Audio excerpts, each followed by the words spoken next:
مولانا ٹھیک ٹھاک ہیں، خیریت سے ہیں؟ الحمدللہ. کیسی طبیعت آپ؟ ٹھیک ہیں؟ الحمدللہ، اللہ کا شکر مالک. چلیں آج کا ایک اور ہمارا جو پچھلا ٹاپک تھا اس کو ہی ہم انشاءاللہ تعالیٰ کنٹینیو کریں گے. جی. اور غالباً پچھلے اس کے اندر ہم نے جو طے کیا تھا کہ ان جو ہماری نشستیں ہیں، جو ہماری ڈسکشن ہوں گی، اس کے اندر ہم زیارت جامع کبیرہ پر، اور پچھلا جو ہمارا ہوا تھا وہ اس حوالے سے ہوا تھا کہ ہم آداب زیارت اور بہت ساری چیزیں کر چکے تھے، اور غالباً کسی پچھلی گفتگو میں کوئی نقطہ اہم رہ گیا ہو کہ جو قابل غور ہے کہ جس کو ذکر کرنا ضروری ہو، تو اگر ہو آپ لوگوں کے اذہان میں تو اس کو ذکر کر کے ہم بات آگے بڑھائیں.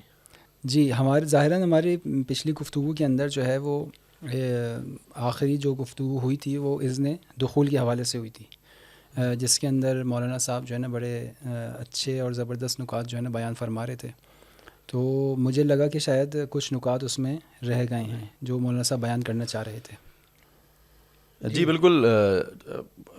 کچھ نکات جو ہے وہ اذن دخول کے حوالے سے، کیونکہ ہم نے عرض کیا تھا کہ آداب زیارت میں سے سب سے بہترین ادب، یا اگر اور اچھے الفاظ میں کہا جائے روح ہے آداب زیارت اذن دخول ہے. یہ گفتگو ہماری ہوئی تھی کہ اذن دخول جب آپ موسٹ امپورٹنٹ جی بہت زیادہ وہ اذن دخول ہے. جی یعنی ایک کنیکشن جو آپ کا برقرار کرتا ہے وہ یہ اذن دخول ہے. اسی وجہ سے اذن دخول سے پہلے کے جو مراحل ہیں وہ تو طے کریں گے جی تاکہ آپ کا اذن دخول بہتر سے بہتر ہو، اور یہ اذن دخول جتنا بہتر ہو اتنا آپ کی زیارت بہتر ہوگی. بالکل. جیسا کہ آغا صاحب نے بھی اشارہ کیا تھا کہ اذن دخول علماء کی جانب سے بہت زیادہ اس کی سفارش کی گئی ہے کہ جاؤ رقت قلب کے ساتھ، آپ کا دل ٹوٹ رہا ہو اور اگر آنسو آ جائیں تو بہت ہی اچھی بات ہے، تو اس کیفیت میں اندر جاؤ. تو اذن دخول کے حوالے سے میں چند ایک نکات اور مزید اس میں ایڈ کروں گا، اضافہ کروں گا کہ دیکھیے اذن دخول جو انسان پڑھتا ہے اس کی وجہ کیا ہے، اس کا ریزن کیا ہے، اس کی علت کیا ہے. ایک مرتبہ میں ظاہر حرم میں داخل ہونے کے لیے اپنے آپ کو آمادہ کرتا ہوں، ایک مرتبہ باطن حرم. دو چیزیں ہیں. ظاہر حرم جو چار دیواری حرم کی، اس کو ظاہر حرم کہتے ہیں، وہ میں جاؤں صاف ستھرا پہننا، جی ہاں وہ جو تمام آداب ہم نے ڈسکس کیے تھے وہ ہر انسان کے لیے، وہ کوئی بھی ہو، گناہ گار ہے، غیر گناہ گار ہے، عالم ہے، مثلا جتنا کوئی بھی انسان ہے جو امام سے محبت کرتا ہے وہ ظاہر حرم میں جائے گا. ایک جو ریزن ہے اذن دخول پڑھنے کا، باطن حرم سے آپ کیسے متصل ہوتے ہیں، یعنی وجود امام سے کیسے متصل ہوتے ہیں، یہ سب سے اہم نقطہ ہے. تو علماء نے اس پر گفتگو کی ہے. تو دیکھیے 2-3 نقطے میں بیان کروں گا اور انشاءاللہ دوسرے ٹاپک کی طرف ہم چلیں گے. ایک نقطہ جو اذن دخول کے حوالے سے ملتا ہے وہ یہ ہے کہ سب کے لیے حرم، سب کے لیے، لیکن باطن حرم ہر ایک کو نصیب نہیں ہوتا.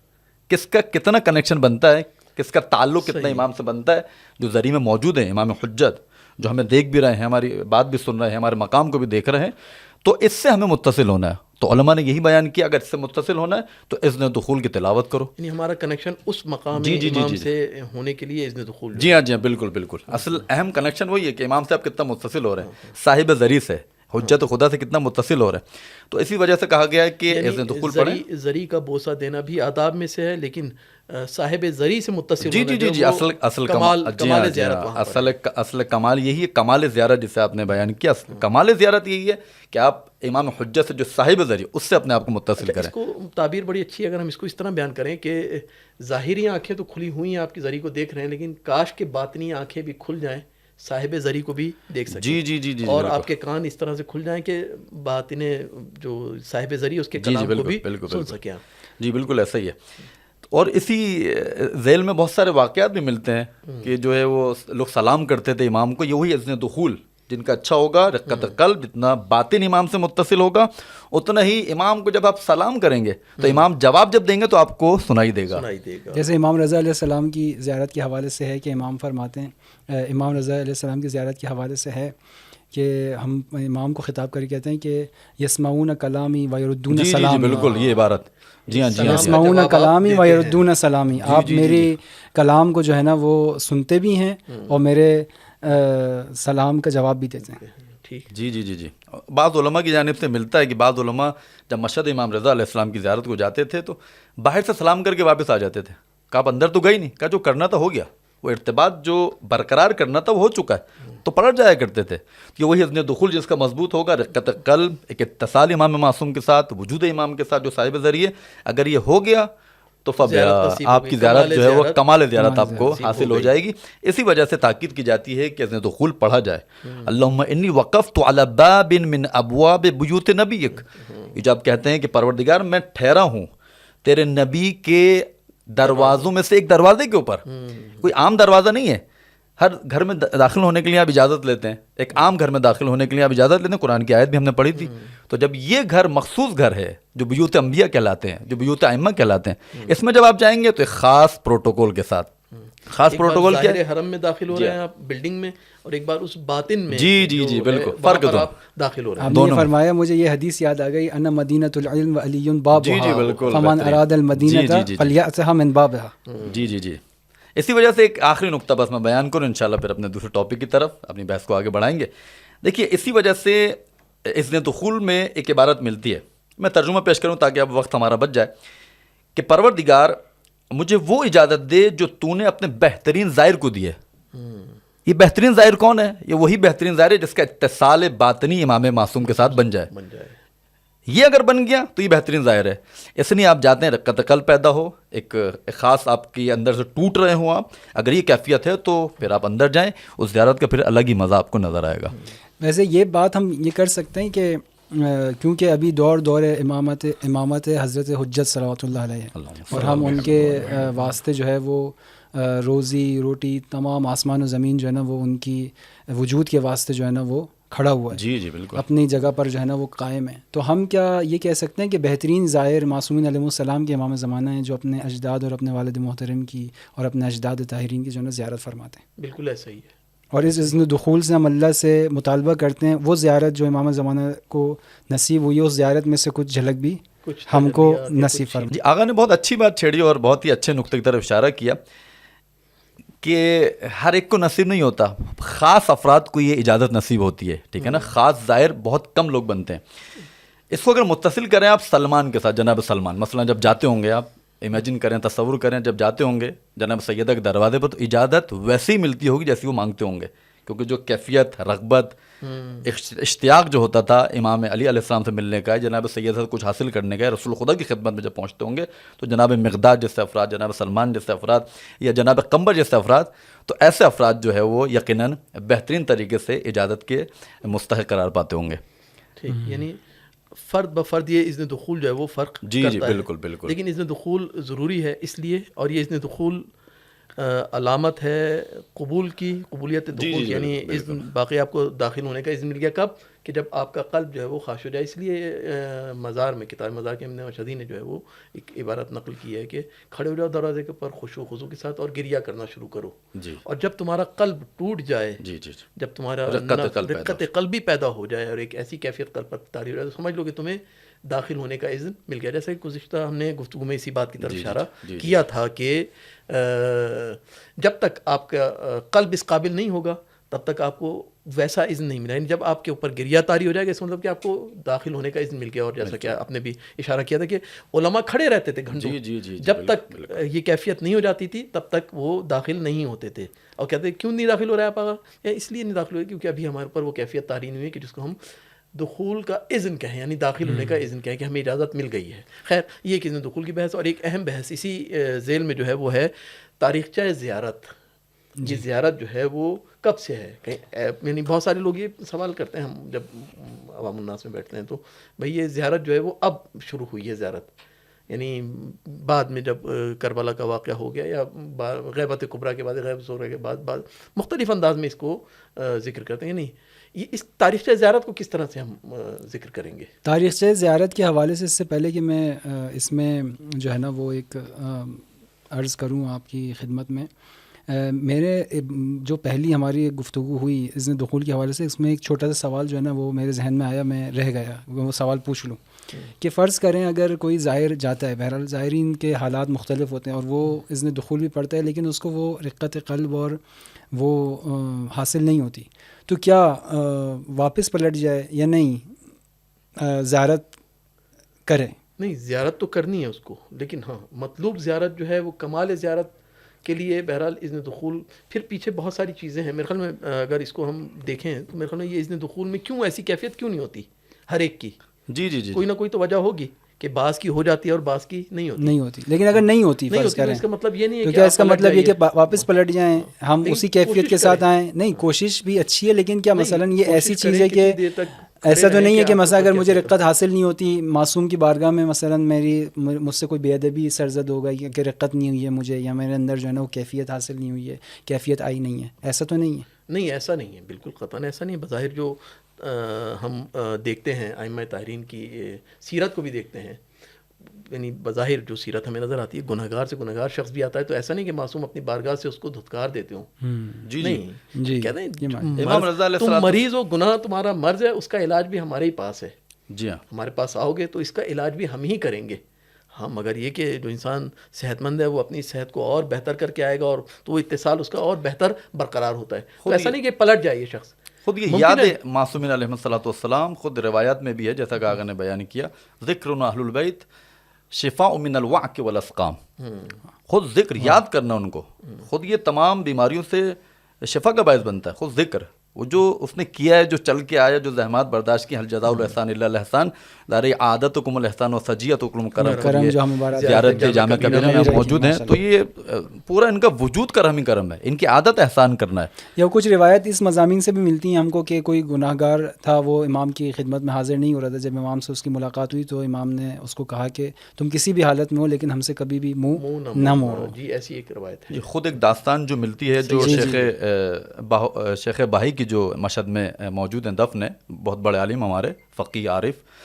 تو انہوں نے جب حرم بنایا، جب تو وہاں پہ طلسم میں انہوں نے جو ہے وہ وہاں پر نصب کیا تھا کہ کوئی گناہ گار داخل نہ ہونے پائے. تو وہاں پر پھر خواب میں، بہت مختصر بیان کر رہا ہوں، خواب میں امام رضا آئے، کہا کہ تمہیں کس نے اجازت دی ہے کہ گناہ گار اس میں داخل نہ ہو سکے؟ میں نے عرض کیا دو طرح کے حرم ہے، ایک حرم ظاہری ہے، ایک حرم باطنی ہے. حرم ظاہری کے لیے امام کہتے ہیں سب آئیں، چاہے گناہ گار ہی کیوں نہ ہو، سب کو اجازت ہے. حرم باطنی یعنی امام معصوم سے متصل ہونے کے لیے آپ کو خاص چیز آپ کو دکھانی ہوگی، ایک خاص اپنے وجود سے ایک چیز ظاہر کرنی ہوگی، جس کو اذن دخول کہتے ہیں. تو وہ کنیکشن ہو گیا. ایسا نہیں ہے کہ امام ان کو واپس کر دے، نہیں. ارحم الراحمین کے مصداق رحمت پروردگار کے مصداق ہی ہیں، مظاہر رحمت پروردگار. حرم ظاہری یعنی بہانہ بن سکتا ہے ورود بے آستان حرم باطنی. جی بالکل، ماشاءاللہ. ایک تمرین ہے. چلیں تاریخچہ زیارت کو دیکھا جائے. جی ہاں، تاریخچہ میں نے ایک فلیش بیک کیا کہ پرانی جو بحث تھی وہ رہ گئی. تو جو ہے وہ تاریخچہ کے حوالے سے جو ہے نا، وہ اسلام میں رسول اللہ کی بعثت کے بعد جو ہے وہ ہم کو جو ہے نا وہ یہ نظر آتا ہے کہ جب مسلمانوں کی جنگ احد ہوئی کفار مشرکین مکہ سے، کہ اس میں جو ہے نا وہ اس جنگ میں کافی مسلمان جو ہے نا وہ شہید ہوئے. جنگ احد کے بعد جو ہے نا وہ رسول اللہ نے ان کی قبور کی زیارت بھی کی ہے. خصوصاً جو سید الشہداء اس جنگ کے ہیں، حضرت حمزہ، جو ایک طریقے سے مدافع بھی ہیں رسول اللہ کے، اور بعد میں جو ہے وہ مولا علیہ السلام بھی ان کو یاد کرتے تھے، یاد کرتے تھے کہ ایک ان کی وجود کی برکات جو ہے نا خود اتنی زیادہ تھی کہ رسول اللہ مولا علیہ السلام بھی جو ہے نا اس کو، جناب امیر جو ہے وہ اس کو بعد میں کافی یاد بھی کرتے تھے کہ اگر ابھی حمزہ زندہ ہوتے یا حضرت جعفر زندہ ہوتے تو کبھی بھی میرا حق جو ہے وہ غصب نہیں ہوتا. اور خود جب شہید ہوئے جناب حمزہ تو باقاعدہ کہا گیا کہ گریہ کرو، کیوں گریہ نہیں کر رہے ہو؟ تاکید کی رسول خدا صلی اللہ علیہ وسلم، ہاں گریہ کی بھی رغبت، چچا حمزہ پر گریہ کرو. تو یہ ایک ہم کو جو ہے نا مورد تاریخ میں ملتا ہے کہ رسول اللہ صلی اللہ علیہ وآلہ وسلم نے، صلی اللہ علیہ محمد و آل محمد، انہوں نے جو ہے نا وہ زیارت کی ہے. اس کے بعد رسول اللہ کا ایک اور واقعہ بھی ملتا ہے کہ جب وہ حجۃ الوداع کے لیے حضرت حمزہ کی زیارت کے لیے تو شہزادہ کونین حضرت فاطمہ الزہرا بھی تشریف لاتی تھیں. خود جناب حمزہ کی فضیلت ہے. جی جناب سیدہ خود جا رہی ہیں زیارت کرنے. دوسرا واقعہ جو ہم کو، بلکہ تیسرا واقعہ جو آپ نے فرمایا، تیسرا واقعہ جو ہم کو ملتا ہے وہ حضرت رسول اکرم جب حجۃ الوداع کے لیے تشریف لے گئے تو اس وقت انہوں نے جو ہے وہ حضرت اپنی والدہ گرامی، والدہ ماجدہ حضرت آمنہ سلام اللہ علیہ کی جو ہے نا وہ قبر کی زیارت بھی کی، حتیٰ اس کو تعمیر بھی کیا. تو یہ ہم کو جو ہے نا ملتا ہے. پھر اس کے بعد جو ہے اگر ہم تاریخ کے اس کو لیتے ہوئے آئیں تو حضرت مولا علی علیہ السلام، جناب امیر علیہ السلام جو ہے وہ دیکھیں جناب سیدہ کی زیارت پہ جاتے تھے ان کے شہادت کے بعد. تو اور اس کے بعد تو پھر تواتر سے کثرت سے جو ہے نا وہ معصومین علیہ السلام جو ہے نا وہ خصوصاً زیارت امام حسین علیہ السلام کے لیے جو ہے نا وہ گئے ہیں. زیارات بھی کافی اس مورد میں جو ہے نا وہ ان سے نقل ہوئی ہیں, روایات متواتر ہیں. تو ایک زیارت کی آپ سمجھیں کہ امام نے جو ہے نا ایک کلچر بھی, بنیاد کلچر کی بھی رکھ دی, اور ہماری تاریخ بھی جو ہے نا زیارت کی جو ہے نا وہ معصومین علیہ السلام سے جو ہے نا وہ رقم ہوئی ہے. جی, یعنی یہ تاریخ جو ہمیں ملتی ہے زیارت کی, جس کی ہم پیروی کرتے ہیں, یعنی تأسی کرتے ہیں, ایک طرح سے پیروی کرتے ہیں, یہ زیارت کی جو تاریخ ہے وہ ائمہ طاہرین اور معصومین سے. جی ہاں, یعنی ایسا نہیں کہ یہ آج کوئی نیا سلسلہ ہو, نہیں, یہ رسول خدا کے دور سے, یعنی جب رسول خدا حیات تھے تب. اچھا, اسی لیے رسول خدا کی وہ روایت بھی ہمیں ملتی ہے کہ جس نے میری زیارت کی میری حیات میں اور میرے, تو یہ خود ایک دلیل, بڑی محکم دلیل ہے یہ روایت. جی ہاں, زیارت کے اوپر جو اعتراضات کرتے ہیں جو افراد کہ زیارت قبور پہ نہیں جانا چاہیے, تو یہ خود یہ حدیث رسول ایک معید ہے ہمارے لیے.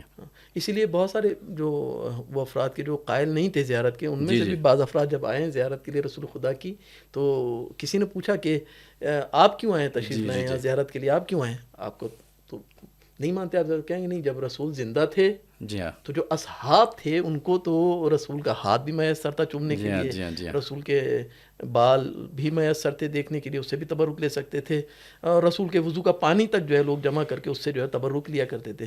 میرے پاس نہ بال رسول ہے, بال کو یاد رکھا, آل کو بھول جانے والے. وہ بہرحال آ کر انہوں نے بھی اس بات کی تصدیق کی کہ آج نہ ہمارے پاس بال ہے, نہ ہاتھ ہے, اور نہ ہی رسول کے وضو کا پانی ہے. تو ہم کیا کرتے ہیں, ہم مرقد مطہر رسول خدا سے جو ہے وہ تبرک حاصل کرتے ہیں, اس کی زیارت کرتے ہیں. لیکن یہاں پہ وہ قاعدہ آئے گا, اقرار الوکلاء علی انفسہم جائز بل نافذ, بل خود جو منکر ہیں وہ مثلا اقرار کر رہے ہیں اس بات کا تو کی جائے. اچھا, یہ ایک اور یہ البتہ مزاحن بھی ہے, اور ایک بات بھی پہنچ جائے ہمارے ناظرین تک کہ خود جو لوگ اعتراض کرتے ہیں, معترضین ہیں جو اعتراض کرنے والے ہیں, وہ خود اپنے امام جماعت کا ہاتھ چوم رہے ہوتے ہیں وہاں پر, اور وہی لوگ جو ہے وہ قبر زیارت رسول خدا کو بدعت کہتے ہیں, ان کی زیارت کرنا بدعت ہے. یہ بھی ایک نقطہ ہے. چلے, اب یہ تاریخ زیارت ہو گیا, اور اس کے بعد اب ہم جو اہم ہماری گفتگو کا محور اور مرکز اور جو سینٹر ہے وہ اس کی طرف ہم آتے ہیں کہ خود زیارت جامع کبیرہ. پچھلی گفتگو جو کی تھی اس کے اندر ہم نے ایک بات میرے خیال میں مکمل ہو گئی تھی, اگر اس میں کچھ ایڈ کرنا چاہیں تو بتائیں کہ زیارت جامع کبیرہ کو زیارت جامع کبیرہ کیوں کہا گیا. ایک تو ہم نے یہ وجہ بیان کی تھی کہ نا اس میں تمام ائمہ کے حرم میں پڑھی جا سکتی ہے مشترک زیارت. ایک غالباً کسی میں مطالعہ کر رہا تھا, اس میں ایک جگہ کہیں میں نے پڑھا کہ کیونکہ اس کے اندر تمام فضائل اور تمام کمالات کی جانب اشارہ ہے, تمام فضائل اور تمام کمالات کی طرف اشارہ ہے, اس اعتبار سے کیونکہ یہ جامع فضائل ائمہ طاہرین ہے, اس لیے اس زیارت کو جامع کبیرہ کہا گیا ہے. بعض نے اس نقطے کی طرف بھی اشارہ کیا ہے کہ اس لیے اس کو جامع کبیرہ کہا گیا ہے, اور بھی دیگر بھی جامع کبیرہ زیارت کو جامع کبیرہ کہا گیا ہے. لیکن اس کے حوالے سے علماء نے بھی لکھا کہ سب سے محکم اور سب سے بہترین زیارت کی جس کو جامع کہنے کا حق ہے وہ یہ زیارت جامع کبیرہ جو امام ہادی سے نقل ہوئی ہے. البتہ جو بہرحال اہل ذوق افراد ہیں وہ جب اس نقطے کو سنتے ہیں تو وہ کہتے ہیں کہ نہیں, بلکہ زیارت جامعہ جو ہے وہ معصومین علیہ السلام کی فضائل کی ایک جھلک ہے. یعنی وہ جو روایت آپ نے اول شاید پچھلے گفتگو میں پچھلی نشست میں آپ نے ارشاد فرمائی تھی کہ اگر تمام دریا جو ہے وہ مرکب بند سیاہی بن جائیں, تمام درخت جو ہے نا وہ قلم بن جائے, تو ہم جو ہے نا وہ فضائل کی احسان نہیں کر سکتے. تو اس حوالے سے ہم کہیں گے کہ زیارت جامعہ جو ہے وہ معصومین کے فضائل کی ایک جھلک ہے. البتہ اس میں ایک اور ایڈ کروں, بہت اچھا آپ نے چھیڑا. دیکھیں, جب ہم معصوم کے کلام کو دیکھتے ہیں نا, کہ معصوم جب کوئی بھی کلام کرتے ہیں, کوئی مثلا سوال کرنا ہے, مولا اپنے فضائل بیان کریں, تو معصوم کلم الناس علی قدر عقولہم کے بنا پر کلام کرتے ہیں نا, سامنے والے کو دیکھ کر کلام کرتے ہیں کہ اس کا ظرف کتنا ہے, اس کی وسعت کیپیسٹی کتنی ہے. تو راوی جو آیا وہ غیر معصوم تھا, امام سے سوال کیا, اب امام نے جو اس کو جواب دیا ہے وہ اپنے حساب سے نہیں دیا ہے, وہ اس کے فہم کے مطابق دیا ہے. یہ ہمیں دیکھنا پڑے گا. اچھا, اس لیے روایت کی درجہ بندی جب کرتے ہیں تو ہم روایت کی درجہ بندی بھی کرتے ہیں نا, اس اعتبار سے کہ بعض روایات راوی کے اعتبار سے فرق کر جاتی ہیں کہ سائل کیسا تھا, اس کو جواب اسی کے اعتبار سے ملے گا. اچھا, اب ہم کیا اس کرائٹیریا کو اگر ہم سامنے رکھتے ہیں تو کیا زیارات کے اندر بھی ہم کوئی درجہ بندی کر سکتے ہیں؟ ایک زیارت خود معصوم نے جا کر حرم میں پڑھی ہے، ایک زیارت راوی کو تعلیم دی ہے، تو کیا ہم اس ملاک کو سامنے رکھ سکتے ہیں؟ کیا آپ لوگوں کے ذہن میں کوئی ایسا نقطہ ہے کہیں مطالعے میں گزرا ہو کہ نہیں زیارات کے اندر بھی ہم درجہ بندی کر سکتے ہیں کہ یہ زیارت کیونکہ معصوم نے خود براہ راست پڑھی ہے، معصوم نے مثلا امام جعفر صادق گئے اور حرم امام حسین میں کھڑے ہو کر ایک زیارت پڑھی ہے، یا مولا کائنات کے حرم میں کھڑے ہو کر ایک زیارت پڑھی ہے امام رضا نے یا امام جعفر صادق نے یا کسی بھی امام نے، معصوم نے جا کر پڑھی ہے، ایک زیارت ہوئی جب راوی نے جیسے امام ہادی سے سوال کیا، چاہا کہ مولا کوئی زیارت، معصوم نے اس کی عقل کے مطابق اس کو تعلیم دی ہے زیارت، یا نہیں اگر امام خود جا کر پڑھتے تو یہی زیارت پڑھتے، یعنی اس حوالے سے کوئی ہے ہمارے پاس ملاک؟ بالکل، اگر نہیں تو اس کو پھر رکھتے ہیں پینڈنگ میں انشاءاللہ تعالیٰ، پھر اس کے اوپر اگر سوال تو بہت اچھا ہے. اس سے میں یعنی جو بہت ہی ابھی جو میرے ذہن میں چیز آ رہی ہے وہ یہ ہے کہ خود جو سائل ہیں، جو سائلین زیارت کے حوالے سے جو پوچھتے ہیں معصوم کی خدمت میں آگے کہ مجھے کوئی زیارت تعلیم دیں، اس سے تو یہ اندازہ ہوتا ہے کہ وہ سائل جو ہے نا وہ اپنے عقائد اور اپنی جو ہے وہ اظہار ارادت کے حوالے سے جو ہے نا وہ اس کا مقام ایک الگ ہی مقام ہے کہ جو امام کی معصوم کی خدمت میں آ کر یہ التجا کر رہا ہے کہ مجھے کوئی زیارت تعلیم فرمائیں. اس کا مطلب یہ کہ وہ سائل جو ہے وہ زیارات کے مسئلے میں جو ہے نا اس کا ذہن جو ہے نا وہ کافی رغبت رکھتا ہے، اور قلبی رغبت بھی رکھتا ہے، اور ذہن بھی اس کا ایک طریقے سے اس چیز کی طرف مائل ہے کہ میں جو ہے نا اس کو مطلب کو جو ہے نا نکالوں. جی، تو یہ مثال کے طور پہ خود زیارت جامعہ کبیرہ جو ہے نا اس زیارات میں سے ہے کہ جو امام نے سائل اور راوی کے کہنے کے اوپر جو ہے نا وہ تعلیم فرمائی ہے. اچھا، یعنی ابھی کوئی ہم ایسا کوئی ملاک طے نہیں کر سکتے کہ جس سے ہم یہ طے کریں کہ یہ زیارت اگر معصوم خود کھڑے ہو کر پڑھتے معصوم سے خطاب کر کے پڑھتے، مثلا ایک بار راوی سے کہتے ہیں جب تم جاؤ تو یہ کہو السلام علیک یا ابا عبداللہ، السلام علیکم ابن رسول اللہ، یہ کہو. ایک بار معصوم خود کھڑے ہوتے ہیں اور کھڑے ہو کر کہتے ہیں السلام علیکم یا ابا عبداللہ، وہ زیارت ایک پوری پڑھتے ہیں. اس زیارت میں اور اس زیارت میں درجہ بندی ہم ابھی کوئی نہیں کر سکتے، ہمارے پاس کوئی ایسا ملاک نہیں ہے ہماری کتب کے اندر بظاہر جو ہمارے مطالعے میں ہے، ناقص مطالعے میں شاید کوئی ہو. اچھا، اب یہیں سے بحث اگر ہم اس بحث کو جو ہم اپنی اہم گفتگو اس کی طرف لے کے آئیں، کیونکہ گفتگو کافی بہرحال یہ ایسا سمندر ہے کہ اس کے اندر ڈوبے تو آپ آگے ہی طویل ہے، یعنی گہرا ہے، بہت تیز لگاتے چلیں. اب یہ جو مطالب ہیں، ایک اگر ہم اس کو ایک اور ویو کہتے ہیں نا، ایک اوور ویو اگر ہم لیں زیارت جامع کبیرہ کا، تو زیارت جامع کبیرہ کے کلی مطالب، یعنی وہ اہم مطالب یا وہ مطالب کے جن کی جانب زیارت جامع کبیرہ کے جملات کے اندر اشارہ کیا گیا ہے، جسے ہم کہتے ہیں ہیڈنگز کے ذیل میں پھر مثلا توحید کا ذکر ہے، اس کا ذکر ہے، اس کا ذکر ہے. یہ ہیڈنگز اگر ہم ایسا کرنا چاہیں، یعنی اس کو شمار کرنا چاہیں، اس کو ایک سمرائز کرنا چاہیں، تو آیا کوئی ہے ہمارے پاس کرائٹیریا کہ ہم اس کو مخصوص کر سکیں اتنی مطالب کے اوپر جو ہے زیارت جامع کبیرہ میں گفتگو ہوئی ہے؟ زیارات کے اندر جو ہے وہ زیارت جامع کبیرہ میں خصوصاً جو ہے نا جب اس کی قرات فرماتے ہیں اور معصوم کی خدمت میں جو ہے نا وہ اظہار ارادت کرتے ہیں زیارت کے ذریعے سے، اس میں ہم کو جو ہے نا مختلف پارٹس اور مختلف جو ہے نا وہ اس کے قسمت ملتی ہے، یعنی مختلف پارٹس ملتے ہیں ہم کو کہ جس کے اندر جو ہے وہ ہم اس کے ذریعے سے معصوم کی خدمت میں جو ہے نا اظہار ارادت کر رہے ہوتے ہیں. اور یہ تمام جو زیارت ہے اس کو ہم دیکھیں اس روایت کے ذیل میں جب امام نے فرمایا کہ ہمارے شیعوں کے اوپر ہمارے جو چاہنے والے ہیں ان کے گردن میں جو ہے نا ہماری طرف سے ایک عہد ہے، تو ایک طریقے سے جو ہے نا میں تجدید عہد و تجدید بیعت جو ہے نا وہ کر رہا ہوتا ہوں. تو یہ تجدید و عہد و تجدید بیعت سے متعلق جو ہے نا وہ پارٹس ہیں. مثال کے طور پہ پہلا جو آپ کو اس میں جو نظر آئیں گی چیزیں، سب سے پہلے آپ سلام دیتے ہیں، مختلف سلام ہے، سلام، اور اس میں سلام کے ساتھ ساتھ ان کے فضائل اور ان کی جو ہے نا وہ مناقب جو ہے نا آپ گنوا رہے ہوتے ہیں. اس کے علاوہ ہم شہادات کی طرف جاتے ہیں، وہاں پہ میں امام کی خدمت میں اپنے عقائد، ہم کہتے ہیں عرضہ کرتا ہوں، اپنے عقائد کو امام کی خدمت پیش کرتا ہوں، اور اس کے اندر جو ہے نا امام سے ایک طریقے سے پیش کر کے یہ کہہ رہا ہوتا ہوں کہ میں اس عقائد کا جو ہے نا وہ حامل ہوں، میں اس عقائد کا جو ہے نا وہ چاہنے والا ہوں، اس طریقے سے آپ کو چاہتا ہوں.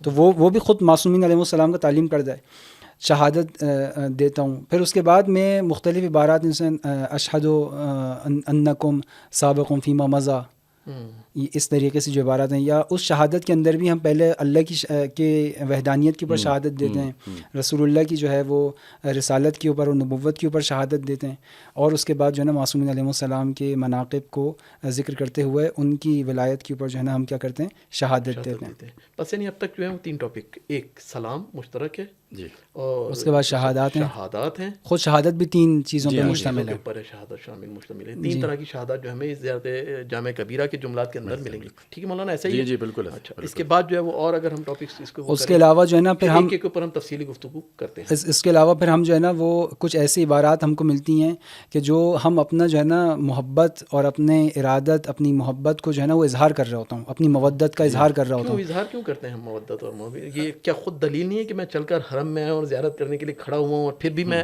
الگ سے ایک بار آ کے کہوں کہ مولا میں بے ابی انتم, اس طرح کے جملات کہنا؟ یہ بہرحال وہی مقام ہے کہ جو آپ سمجھیں کہ شاید یہ عبارت کے محب جب اپنے محبوب کے خدمت میں تفصیلی گفتگو کریں بعد میں. اس کو ہم کہ اس پوائنٹس کو رکھیں, پوائنٹ کو رکھتے ہیں اپنے ذہن میں رکھیے گا آئندہ گفتگو میں کہ ہم کیوں اظہار محبت کرتے ہیں.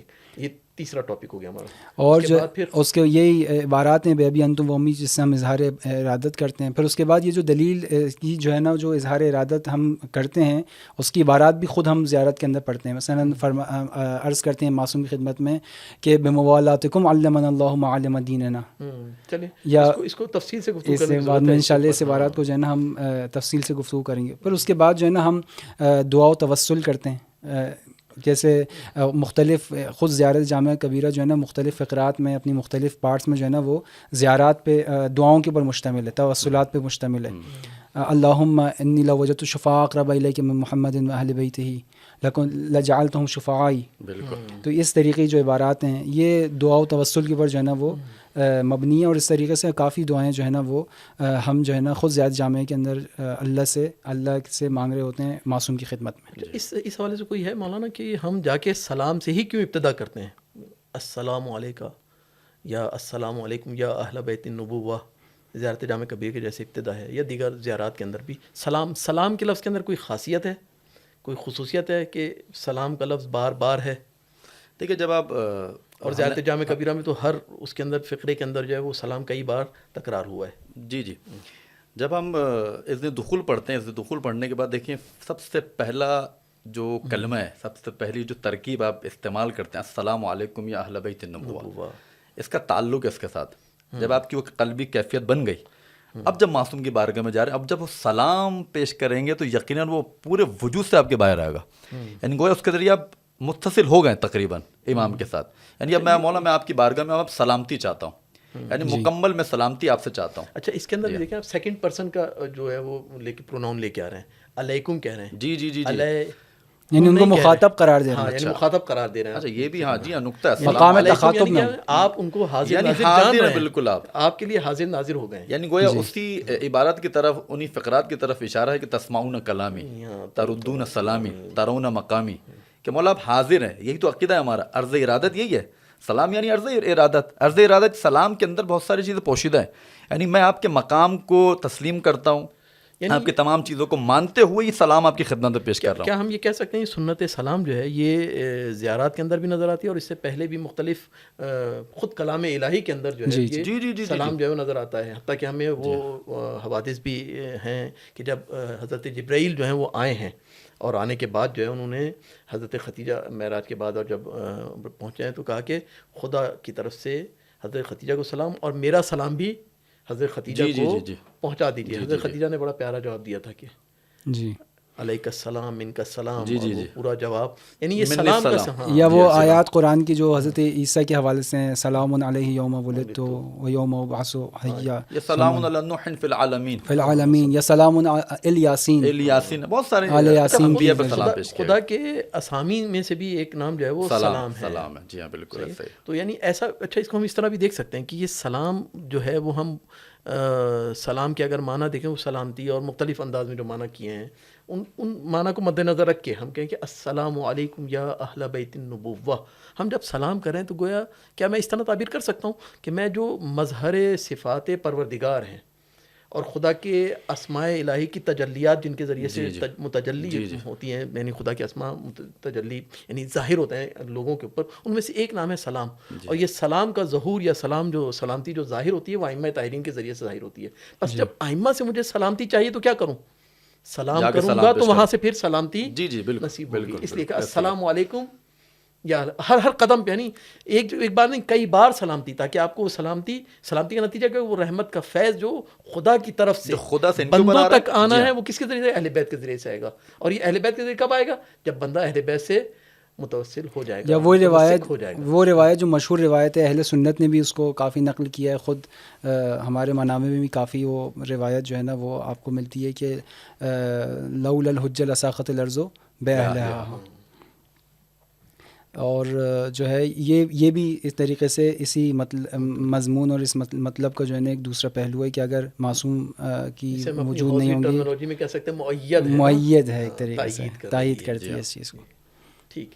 اچھا، یہ تو ہو گیا سلام. سلام کے بعد جو ہے وہ جو گفتگو ہے ہماری وہ سلامتی اور شہادات بہت اہم مرحلہ ہے. کیوں زیارات کے اندر توحید، خدا کی وحدانیت کی شہادت، خدا کی شہادت، پھر رسول کی رسالت کی شہادت، اور پھر ائمہ طاہرین کی امامت کے حوالے سے شہادتیں.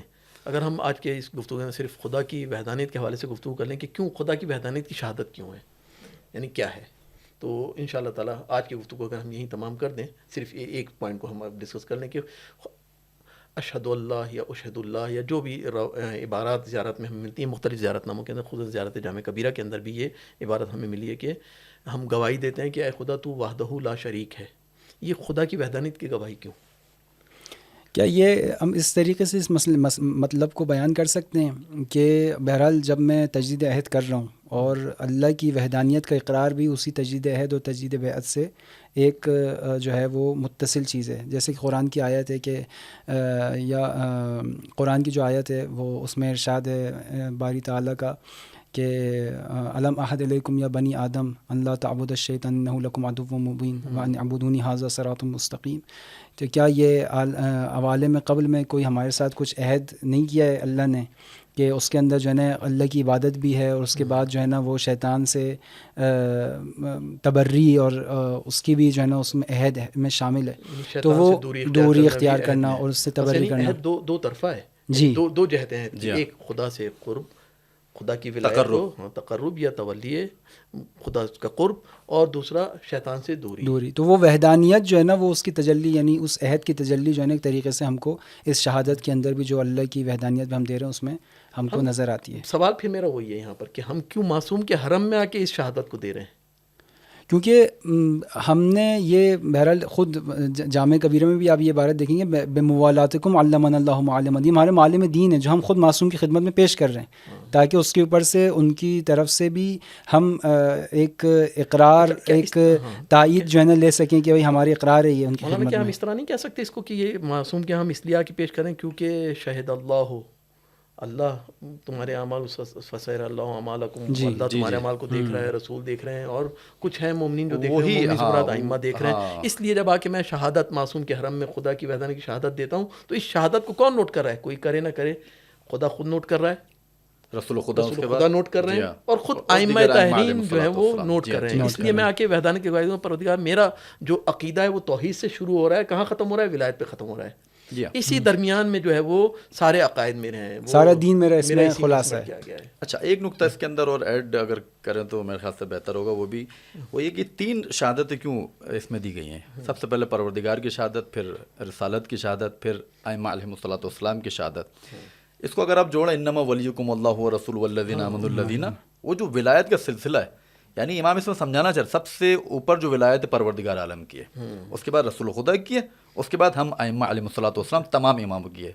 تو یہ سمجھانا چاہ رہا ہے ہمیں کہ یہ چین چل رہی ہے، سب سے اوپر اللہ کی ولایت ہے، اس کے بعد پھر یہ، اور اسی لیے 3 شہادت. جی، اسی وجہ سے 3 شہادت ہم یہیں روکتے ہیں کہ خدا کی وحدانیت کی شہادت ہے، اور اس کے بعد جو ہے وہ شہادت رسالت اور شہادت ائمہ طاہرین. اچھا، ائمہ طاہرین کی شہادت کے اوپر ہم مطالعہ اچھا کر کے آئیں کہ ائمۃ الراشدون اشهد انکم الائمۃ الراشدون المہدیون المعصومون المکرمون. یہ شہادت ایک لفظ پر جو ہے معصومین سے مراد کیا ہے, مہدیون سے مراد کیا ہے, ڈسکس کریں ایک اچھی ڈیپتھ کے ساتھ, تاکہ کچھ جو معرفت کے دروازے ہیں دریچے وہ ہم پر کھلیں. آج کی گفتگو یہیں روکتے ہیں, انشاءاللہ تعالی اگلی گفتگو میں پھر انشاءاللہ اسی گفتگو کو کنٹینیو کریں گے. وآخر دعوانا الحمدللہ رب العالمین. اللہم صلی علی محمد وعلی محمد وعجل فرجهم اجمعین.